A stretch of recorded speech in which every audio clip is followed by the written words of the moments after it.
Okay po mga dudes, tara na at magluto na naman tayo ng ating pangtanghalian or for lunch for today. Wag naman po puro adobo, tinola, nilagang chicken ang ating gawin. Ngayon po ay gagawa tayo ng chicken pochero. Ayan po, may chicken tayo. Mahigit po yan na 1 kilo. At minarinate ko na po yan sa salt and pepper to taste. At syempre, meron po tayong carrots. Isang small size lang po. Patatas. 5 pieces na kamatis. Baguio beans. 3 pieces na saging saba. Meron po tayong repolyo at pechay Baguio. Lalagyan din po natin ng pork and beans. At meron po yan tomato paste mamaya. Ayan. Ayan po, at meron po tayong tomato paste. Hindi po natin yan ito todo. Lalagyan lang po natin mamaya. Okay po mga dudes, ayan po, at na-prepare na po natin yung ating mga gulay. At ngayon po ay sisimulan natin ang pagluluto ng ating chicken pochero. Okay po mga dudes, ayan po, at nagpainit na tayo ng ating kawali. Medyo ipa-fry lang po natin ng konti yung ating chicken para mas tumalab yung lasa at mas masarap. Ayan. Ipa-fry lang po natin hanggang maging golden brown yung ating chicken.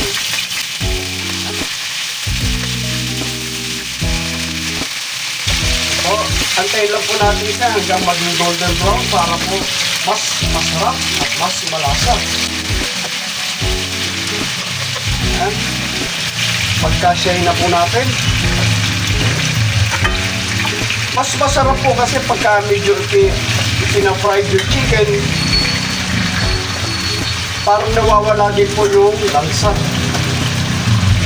Hanggang maging golden brown lang naman po yan. Maya po ay babalik-balik na rin natin. Ayan. Ayun po mga dudes, hintayin lang po natin na magiging golden brown yung ating chicken at okay na po. Balik-balik na rin lang po natin.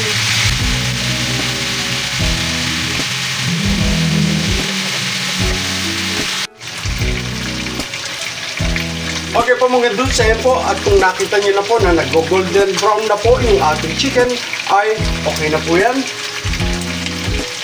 I-set aside lang po natin yan at magigisa na po tayo ng ating ingredients ng ating chicken pochero.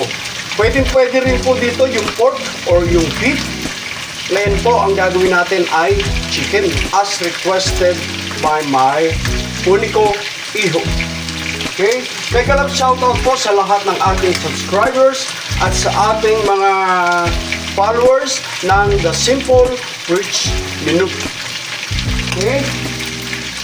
Yan po, okay na po yan. Set aside na po natin yan. Patayin po muna natin yung apoy.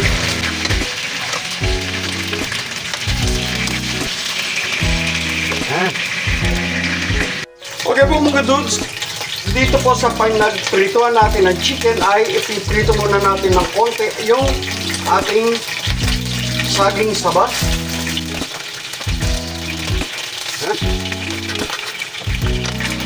Iprito-prito lang po natin para medyo makunat at masarap yung ating saging. At dito po sa kabilang side ay yung ating carrots at patatas.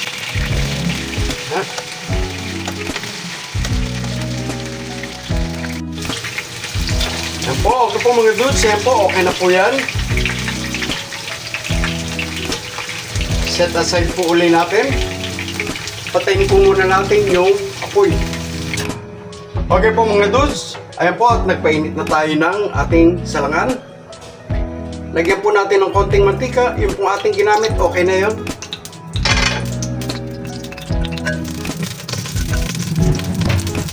Okay. Isan po natin yung ating sibuyas.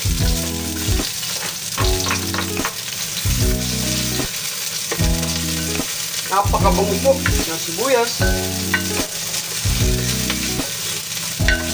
Ayan. Sunodin natin yung ating kamatis.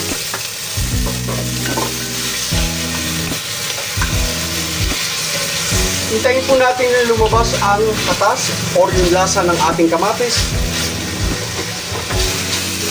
Okay po mga dudes, pagkatapos po ng ating kamatis, ilalagay na rin po natin yung ating chicken.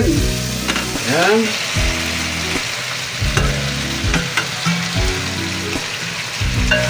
Halo-haloin po natin.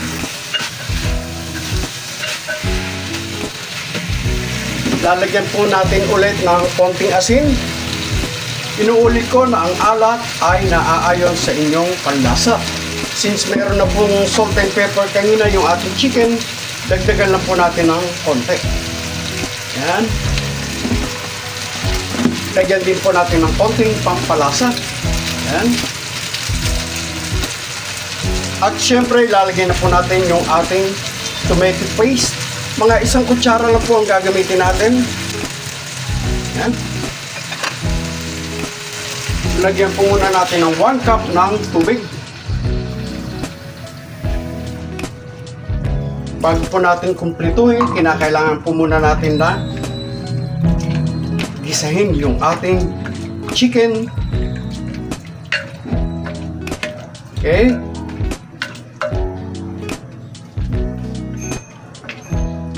At hintayin po natin siyang kumulo. Okay po mga dudes, tignan na po natin. Ayan. After 20 minutes, kumpletuhin na po natin yung sabaw ng ating chicken pochero. Ayan. Dagdagan po natin ng mga ayan, 2 bowl ang dinagdag po. Antayin po natin kumulo bago po natin ilagay yung ating gulay. Okay. Takpan po ulit natin.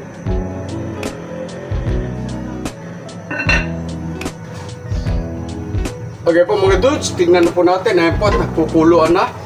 Titikman na po natin kung okay na ang lasa.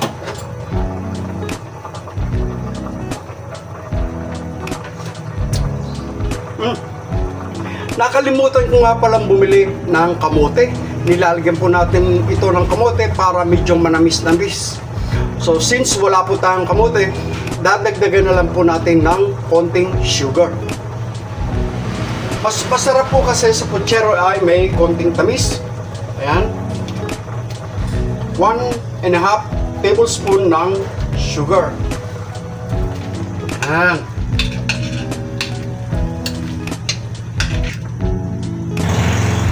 At ilalagay na po natin yung ating pork and beans.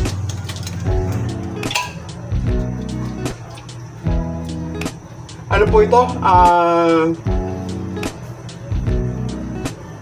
175 grams. Ayan. Ilalagay na rin po natin yung ating saging. Ayan, saging. Gulay, yung carrots at yung patatas. At yung pong ating Baguio beans. Antayin po lang natin yan na makuluan. Takpan po muna natin. Okay po mga dudes, ayan. Nagkukuluan na.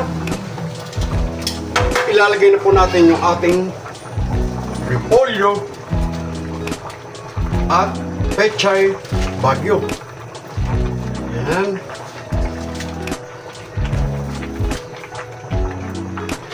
Hintayin lang po natin siguro mga 1 minute na kulo at papatayin na po natin. Tinikman ko po ito kanina, medyo tumabang dahil dinagdagan natin ng sabaw. Kaya dinagdagan ko po ng mga 1 kutsarang patis. Yung po sabaw ay depende sa gusto nyo. Since kung marami kayo or gusto nyo maraming sabaw, mahilig, pwede nyo pong dagdagan, or kung hindi ay yung sakto lang po. Yan. Ang ating chicken pochero.